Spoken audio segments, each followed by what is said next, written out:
এই মুহূর্তের সবচেয়ে বড় খবর আপনাদের জন্য নিয়ে এসেছি। কিছুদিন আগেই রাজ্যের মাননীয় মুখ্যমন্ত্রী একটি নতুন প্রকল্পের ঘোষণা করেছিলেন, যে প্রকল্পের নাম ছিল প্রচেষ্টা প্রকল্প। এই প্রকল্পের আওতায় লকডাউনের কারণে যে সকল আমাদের রাজ্যের অসংগঠিত শ্রেণীর শ্রমিকরা, দিন আনা দিন খাওয়া শ্রমিকরা, যারা যাদের নেই, সমস্যায় জর্জরিত, টাকা নেই, তাদের জন্য এই প্রকল্পের আওতায় তাদের প্রত্যেকের ব্যাংক অ্যাকাউন্টে সরাসরি 1,000 টাকা দেওয়ার কথা বলেছিল রাজ্যের মাননীয় মুখ্যমন্ত্রী। এবং ফর্ম বিলি করাও কিন্তু শুরু হয়ে গেছিল, কিন্তু আজকে কিছুক্ষণ আগেই হঠাৎ করে নবান্নের তরফ থেকে, রাজ্য সরকারের তরফ থেকে প্রচেষ্টা প্রকল্পকে সম্পূর্ণরূপে আপাতত স্থগিত করা হলো, বন্ধ রাখা হলো। কেন এমনটা করা হলো এবং কবে আবার নতুন করে আবেদন প্রক্রিয়া শুরু হবে প্রচেষ্টা প্রকল্পের, এবং নতুন আবেদন পদ্ধতি বা কি হয় বিস্তারিত জানবো। মনোযোগ সহকারে অবশ্যই আপনি সঠিক তথ্য জানার জন্য ভিডিওটি শেষ অবধি দেখুন। ভিডিও শুরুর আগে আপনাদের কাছে একটি ছোট রিকোয়েস্ট, অবশ্যই ভিডিওটিকে লাইক করে দেবেন, সাবস্ক্রাইব করে পাশে আসা বেল আইকনে ক্লিক করতে ভুলবেন না। লকডাউনের কারণে রাজ্যের অসংগঠিত শ্রমিকদের জন্য, দিন আনা দিন খাওয়া শ্রমিকদের জন্য রাজ্য সরকার কিন্তু একটা প্রকল্পের ঘোষণা করেছিল, যে প্রকল্পের নাম ছিল প্রচেষ্টা প্রকল্প। সেটা আপাতত সম্পূর্ণরূপে নবান্ন নোটিফিকেশন দিয়ে কিন্তু স্থগিত করে দিল।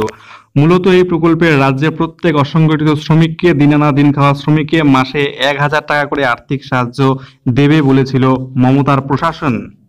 এই প্রকল্পের ফর্ম মূলত জেলার প্রশাসনিক দপ্তরগুলো, যেমন বিডিও অফিস, ব্লক স্তরের অফিস এবং ডিএম অফিস থেকে কিন্তু দেওয়া ইতিমধ্যে শুরু হয়ে গিয়েছিল।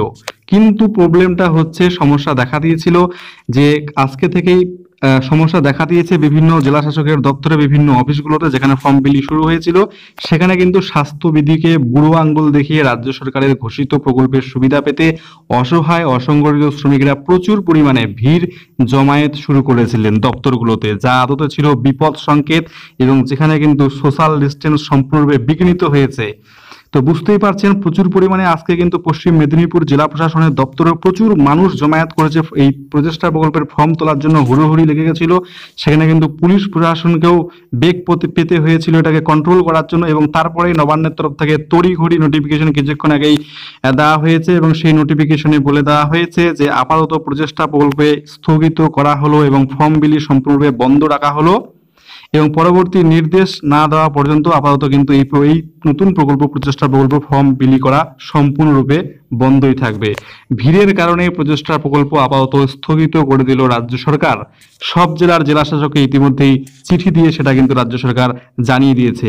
তবে আরেকটি সুখবর রয়েছে, এটা অফলাইনে আবেদনের কথা বলেছিল, সেই কারণেই কিন্তু এতটা ভিড় লেগেছে, সমস্যা দেখা দিল, এবং বিরোধী দল কিন্তু মমতা দিদির কাছে সেটা আবেদন করেছিল যাতে এটা অনলাইন করা যায়। তো রাজ্য সরকার এখন দেখছে এটাকে অনলাইনে আবেদন করা যায় কিনা, সেটা কিন্তু তারা ব্যবস্থা করার চেষ্টা করছে। তো পরবর্তী আপডেট যখনই আমরা পাবো, অনলাইনে যদি শুরু হয়, সেটাও আপনাদের জানাবো। সেজন্য অবশ্যই ভিডিওটি ছেড়ে যাওয়ার আগে চ্যানেলটিকে সাবস্ক্রাইব করতে ভুলবেন না। ধন্যবাদ।